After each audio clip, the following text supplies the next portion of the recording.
Rules to be observed in formulating test question. Types of question. First is irrelevant question are those pertaining to basic data and information regarding the background of the subject, not related to the case, but are asked to establish the normal response of the subject, name, address, age, or etc. So, bali dito sa irrelevant question daw po, ang irrelevant question daw po ay pertaining sa basic data or information or background ng subject at hindi ito related sa case. Yang kadalasan ang mga tanong dito ay sinasagot ng yes. Tapos ang example po nito ay yung sa pangalan niya, address or age. Yung halimbawa yang ano po, di ba nakatira ka sa Kinabigan? Yan, ganun po. Sinasagot po siya ng yes. Next is relevant question are those queries related to the issue which may be classified as strong relevant or weak relevant, which indicate deception on the part of the subject. Weak relevant may be divided into three, namely knowledge question is given for the purpose of determining information known to the subject. Evidence connecting questions which is designed to link the subject and the crime. Sacrifice question which is used to determine truthfulness on the part of the subject. It is answerable by no. So, ang next po natin is relevant question. Ito naman yung mga question na related sa crime na nagawa ng subject. At may dalawang klase ng question dito, which is the strong relevant at yung weak relevant. And dito sa relevant question ay dito mo nililito yung subject para malaman mo yung information na nalalaman niya. At yung weak relevant question ay hinahati sa tatlong part, which is yung una ay knowledge question, which is given for the purpose of determining information known to the subject. Dito po ay yung nagatanong ka sa subject nyo upang malaman mo yung information na nalalaman niya sa nangyari. And next is yung pangalawa, which is the evidence connecting question, which is designed to link the subject and the crime. So, bali dito sa pangalawa, naka-design ito para malaman yung kaugnayan ng subject sa nangyari na crime. And next is yung sacrifice question, which is used to determine truthfulness on the part of the subject. It is answerable by no. Ito naman yung mga tanong kung para malaman kung yung subject ba ay nagsasabi ng katotohanan. At ito ay answerable by no. And then relevant question are further classified with respect to their stimulation effect as strong or primary relevant or secondary or weak question. So, bali ang relevant question din daw po ay nakaklassified base sa epekto ng stimulation, kung ito ba ay strong or primary relevant or secondary or weak question. Good day, sir. So, sinasabi dito na yung strong relevant or crucial questions ay ginawa para matest yung direct involvement ng isang guilty person, na specifically ginawa ito para maglabas ng mahuli yung guilty dahil malalaman doon yung emotional response and yung magiging yung intense specific relationship to the crime. So ibig sabihin, madaling malalaman pag ginawa tong tanong na to, madaling malalaman ng isang nagtatanong sa isang guilty kung may kinalaman ba ito sa nangyaring krimen. So, secondary questions on the other end are formulated and given to bring about guilty knowledge or partial involvement. Secondary or weak relevant questions is further classified as either number 1, sacrifice relevant questions that which reveals subject's norms or stimulus excitement level and gives a clue which pertains to the attitude of the subject's acceptance, such as, do you wish to truthfully answer all the questions? So yun na nga, sinasabi doon yung sacrifice relevant questions na nagre-reveals yung subject norms. So ang tanong nga doon, do you wish to fully answer all the questions? So, yung freedom ng isang guilty ay nakabatay pa rin doon sa sasabihin niya kung mag-yes or no siya. So, pangalawa, knowledge questions designed to test whether the subject possesses information regarding to the location of evidence, identity of the suspect, or other similar secondary elements of the case under investigation. Number 3, evidence connecting questions is formulated to arouse the guilty subject and focus his attention on the likelihood of incriminating proof that would tend to establish his guilt. Letter C, control question, which refers to queries which may either be relevant or irrelevant, designed to establish and obtain response from an innocent subject. It is sometimes referred to as a probable lie. It provides a basis for evaluating the subject's perceptual set. It is classified into primary control questions, which is based on a lie, and a secondary control question, which is based upon other aspect of wrongdoing. Sir, dito po sa number 3 is nagtatanong po sila ng kaugnay sa ebidensya na kung saan ay nakapokus ito sa mas magtatatag sa kanya mula sa kanyang pagkakasala. Sir, dito po sa letter C is nagtatanong po sila ng relevant at irrelevant question na kung saan mas makakakuha sila ng response o information mula sa isang innocent subject. Test procedure. All tests or polygraph examination must be conducted only after having a pre-test interview with the subject to condition him for the test. Ang polygraph na examination ay dapat isagawa lamang pagkatapos magkaroon ng isang pre-test interview. The polygraph examination should be consist of asking the subject a list of not more than 12 prepared question is a plan sequence. Ang polygraph ay dapat na binubuo ng pagtatanong sa paksa ng isang listahan ng hindi higit sa 12. Number 3, there should be at least 3 charges taken with each charge, which should not be excess 4 minutes, with the rest interval 5 to 10 minutes. Sabi dito, dapat mayroong hindi bababa sa 3 mga kinuha sa bawat charge na hindi dapat lumampas sa loob ng 4 na minuto na may pagitang 5 hanggang 10 minuto. Lie detection test. The number of the tests required with the subject indicates deception is at least 5 tests, which among any of the foregoing. General question tests, it is answerable by yes or no. Example natin dito yung mga relevant question, irrelevant question, yan, answerable by yes or no. Next is peak of tension test. Refers to the series of questions in which only one has a bearing on the matter under investigation. This is conducted where there is a widespread knowledge pertaining to a crime, but the intimate details are known only by the offender. It is answerable by no only. Kailangan yung isasagot ng subject sa question test ay answerable by no only. Card test.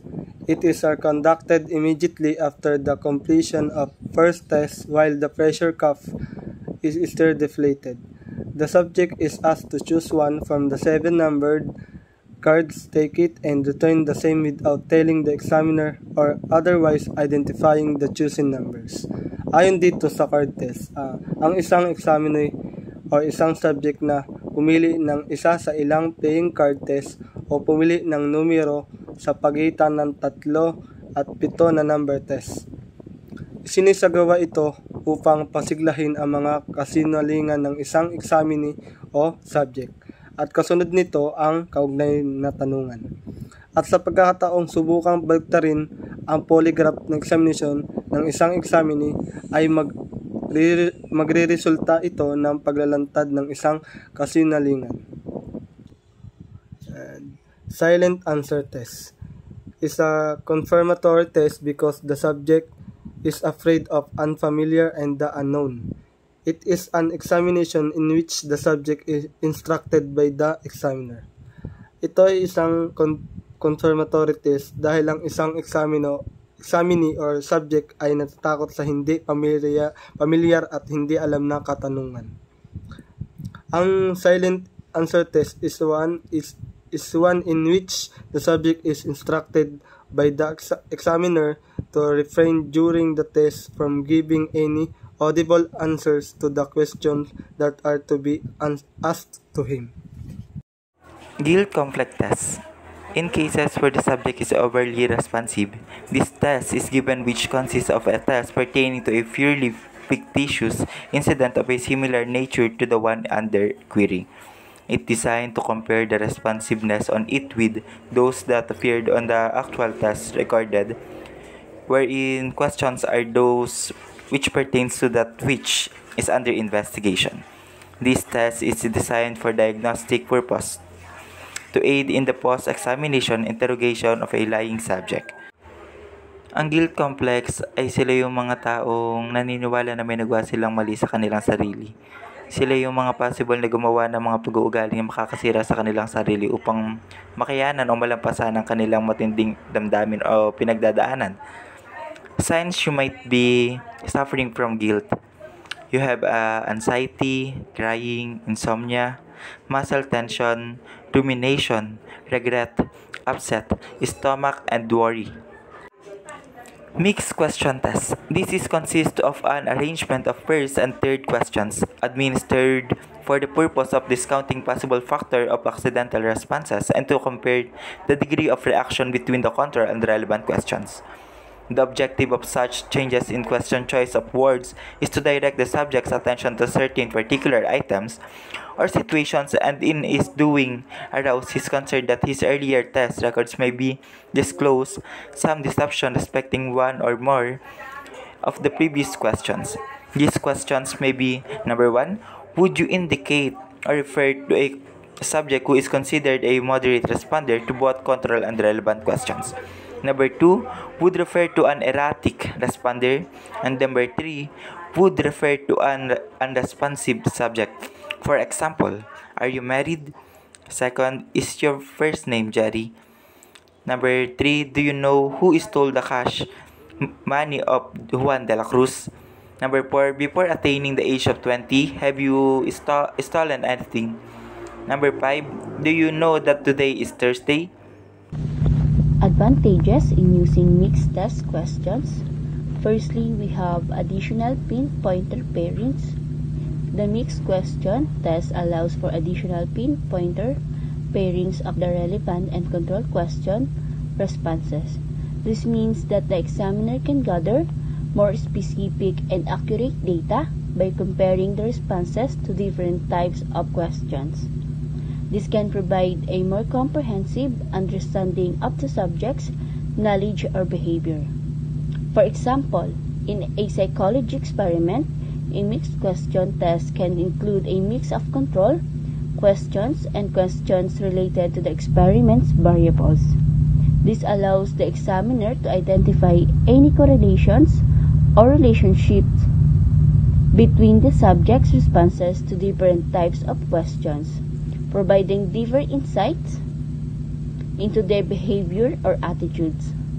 Now let us proceed to the second one, which is checking responsibility of spot responses.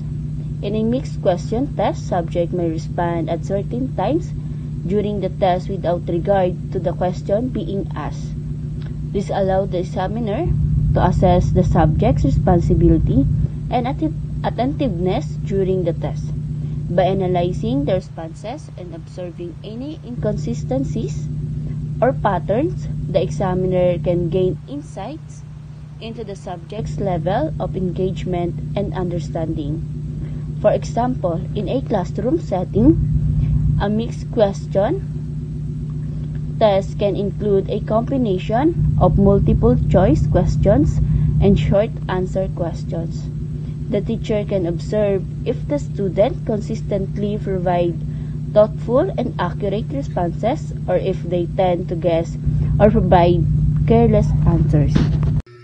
Mixed questions is administered during the fourth exam, which would guard against the subject who may have anticipated the asking of certain questions and may give anticipatory response. And a subject may have given a response at the end of the test due to discomfort. By changing on the fourth test, the mixed questions, such occurrence would be excluded. Yan ang another two advantages of using the mixed test questions. So in general o sa kabuuan, nang nilalaman ng dalawang kapakinabangan ng paggamit ng mixed questions sa pagtukoy kung ang isang tao ay nagsisinungaling o hindi. Ito raw ay ginagamit sa ika-4 na bahagi ng pagtatanong o test for lie detector. Mayroon kasing iba't ibang bahagi o test level ang pagtatanong. Mayroong test 1, test 2, test 3, test 4, and test 5. They say na kailangan sa ika-4 na bahagi ng pagtatanong, isagawa ang pagtatanong ng mixed questions. Kasi dito, mas madaling matukoy kung ang isang tao ba ay nagsisinungaling or hindi. Sa pamamagitan ng pagtatanong, gamit ang relevant at irrelevant questions. Sapagkat ang purpose lang nito ay para hindi mahulaan ng subject o ng tinatanong natin kung ano pa yung mga posibleng questions na maaari nating itanong sa kanya. Dahil kapag hindi natin ginamit ang mixed questions, ang kalalabasan nito ay may isip agad ng subject o yung tinatanong natin ang dapat niyang isagot. So, ang outcome nito, kapag hindi natin ginamit ang mixed questions, he or she would tell lies. Therefore, lilituhin natin siya sa pamamagitan ng paggamit ng iba't ibang tanong. Halimbawa, gusto nating malaman kung saan siya nakatira. Hindi lahat ng question natin ay para malaman ang details ng tirahan niya. Sasamahan din natin ng iba't ibang tanong. Gaya ng kung saan siya nagtatrabaho. Malapit lang ba sa pinagtatrabahuan niya yung tirahan niya? Then, babalik tayo ulit sa tanong para malaman yung place of residence. Para lang hindi ma-figure out ng subject o ng tinatanong natin kung ano ba talaga yung details na gusto nating makuha sa kanya. Kasi kung pinpointed na niya yung mga gusto nating malaman, maaaring ibahin niya yung sagot niya at iligaw tayo. Pero may condition dyan. All answers given under the subject discomfort are not acceptable. Laging nasa normal condition. Ang zone comparison test zone ay isang pagsusuri at pagkukumpara sa isang itinakdang panahon ng polygraph chart, karaniwang 20 to 35 segundo, na simula ng isang tanong na nilalayo na kumbisihin ang tiyak na grupo ng mga examinees sa isang psychological na paraan. Ayon kay Baxter, ang mga zone comparison test zone ay may corresponding na kulay. Ito ay berde, pula at saka itim. Ang berde ay para sa tanong na kontrolado at ang pula naman is para sa tanong na may kinalaman. At higit sa lahat, ang itim ay para sa tanong ng sintomas, na may sintomas. Halimbawa, tanong ng kontrolado. Ito yung ano ang pangalan mo. At ang tanong na may kinalaman is, sa iyong palagay, ikaw ba ay pumatay sa kaso na ito? At ang tanong na may sintomas naman is, nakaramdam ka na ba ng sobrang kaba habang tinitingnan ang mga ebidensya ng kaso? Ito po ang zone comparison test zone at andun din po ang mga halimbawa ng zone comparison test. The 5 uses of the zone comparison test. 1. The Mate Quadrat-Track Zone Comparison Technique is a polygraph technique used exclusively for a single issue test. Ang Mate track zone comparison technique ay isang polygraph technique na eksklusibong ginagamit para sa mga pagsubok na nag-iisang issue. Ito ay binubuo ni Mate pagkatapos ng 2 taon na pagsasaliksik at pag-eksperimento sa fictitious crime test na ginagamit kasabay ng aktwal na pagsubok sa totoong buhay ng mga sitwasyon. Ang pagsusulit na ito ay ginagamit din sa pangunahing struktura ng pagsubok at sistema ng pagbibilang ng black Baxter na may ilang mga nagpipino at pagdaragdag ng isang panlugar na binubuo ng isang kontrol kaugnay na pares na taong upang harapin ang mga pagsusulit na takot sa pagkakamali at ang mga nagkasala ng pagsusulit ay pag-asa na sa pagkakamali. 2. The Baxter Three-Zone Comparison Technique forms the basis of the quadrat track zone comparison technique. Therefore, the definition of term articulated there and the terminology used in the administration of the technique is applicable. Ang Baxter Three-Zone Comparison Technique ay bumubuo ng batayan ng quadrat track zone na diskarte sa panghahambing. Sa makatuwid, ang kahulugan ng mga terminong inilarawan doon ay ang mga pamaraang ginagamit sa pangangasiwa ng pamamaraan at naangkop. Pinahihintulutan ng Baxter ang paggamit ng panloob sa track na takot sa pagkakamali, na pagkokontrol sa tanong at ang pag-asa sa pagkakamali. Kapag ang diskarte sa panghahambing ng Baxter zone ay hindi isinasama ang takot, pag-asa ng mga katanungan.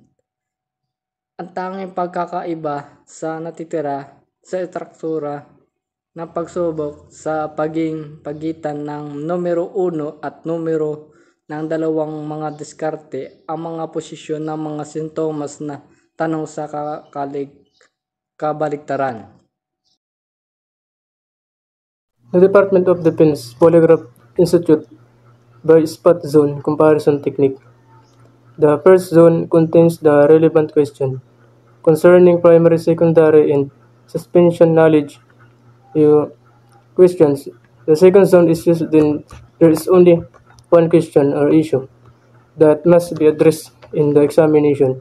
From my own understanding, it is about questions that should be met with attention and there is information that should be given the correct answer according to the type of question. Next is Integrated Zone Comparison Technique, developed in 1987 by Nathan G. Gordon, William M. Wade, and Philip N. Conchetti. This technique has the most significant departure from the original zone comparison technique developed by Clive Baxter. From my own understanding, the integrated zone comparison technique, this technique has the talent to remove the original comparison composed by Nathan G. Gordon, William M. Wade, and Philip M. Conchetti, etc. Re-examination. The subject is required to sit on the chair as soon as she's entered the examination room. Attachment of the component parts of the polygraphy machine on the subject body follows, and any comments or suggestion from the subject should be given attention immediately after attachment of all the parts of the polygraph machine on the subject of body. When no comment or admission has been made by the subject produced with the card test, and this time when the subject answer no, the test is ended without asking the remaining cards. This will give a greater positiveness pertaining to the emphasis of the polygraphy techniques. When the subjects make a abuse or distortion on the tracing. When his choosing card was mentioned, the examiner should as one other unselected card question and then repeat the one pertaining to the chosen card. On the other hand, controlling interior response is hard to accomplish.